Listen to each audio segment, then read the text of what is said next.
Assalamualaikum warahmatullahi wabarakatuh. Halo teman-teman, kembali lagi sama aku Hanifah Mutmainnah. Kali ini aku mau berdakwah singkat lagi nih mengenai sebuah ajaran penting dalam Islam yang juga menjadi dasar dakwah para wali, termasuk Sunan Bonang, yaitu tentang keindahan akhlak dan kelembutan dalam berdakwah. Rasulullah Shallallahu Alaihi Wasallam bersabda, "Innama bu'itsu liutammimma sholihal akhlak." Sesungguhnya aku diutus untuk menyempurnakan akhlak yang mulia. Hadis riwayat Ahmad. Hadis ini menegaskan bahwa seluruh misi Nabi, seluruh risalah Islam berpuncak pada akhlak mulia, sikap lembut, sifat kasih sayang, dan perilaku yang memberi manfaat kepada sesama.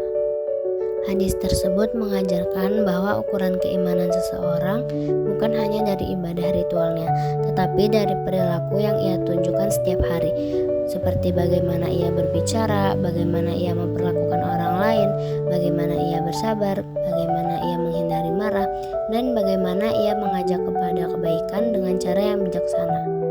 Islam tidak hanya turun untuk mengatur ibadah, tetapi juga memperbaiki hubungan manusia, memperkuat kasih sayang, dan menjadikan seorang muslim membawa kedamaian dimanapun dia berada.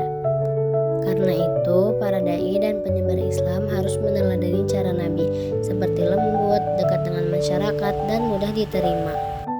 Nilai akhlak yang mulia inilah yang begitu jelas terlihat dalam dakwah Sunan Bonang, salah satu tokoh Wali Songo yang dikenal sangat bijak. Sunan Bonang tidak hanya menyebarkan Islam dengan kekerasan, tetapi dengan kebijaksanaan dan pendekatan budaya. Ia memahami karakter masyarakat Jawa, sehingga dakwahnya tidak memaksa, tetapi menyentuh hati. Inilah beberapa cara yang dilakukan Sunan Bonang yang selaras dengan hadis tersebut. Yang pertama, dakwah dengan seni dan budaya. Sunan Bonang menggunakan gamelan, suluk-suluk, dan tembang Jawa. Ini menunjukkan akhlak bijak untuk menyampaikan nasihat tanpa menggurui. Yang kedua, bahasa yang lembut dan penuh hikmah. Dalam naskah Suluk Ujil dan Tombo Ati, Sunan Bonang memberi nasihat dengan kalimat halus. Inilah contoh nyata akhlak mulia dalam berdakwah. Yang ketiga, mengajarkan ketenangan batin.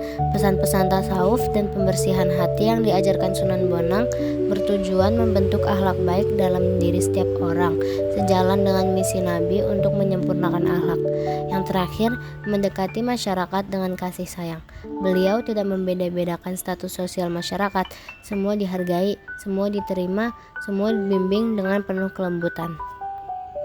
Melalui pendekatan inilah ajaran Islam diterima secara damai di tanah Jawa, bukan karena paksaan, tetapi karena pesona akhlak yang ditunjukkan para wali seperti Sunan Bonang.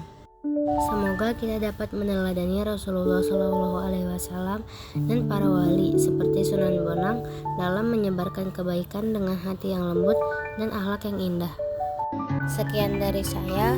Wassalamualaikum warahmatullahi wabarakatuh.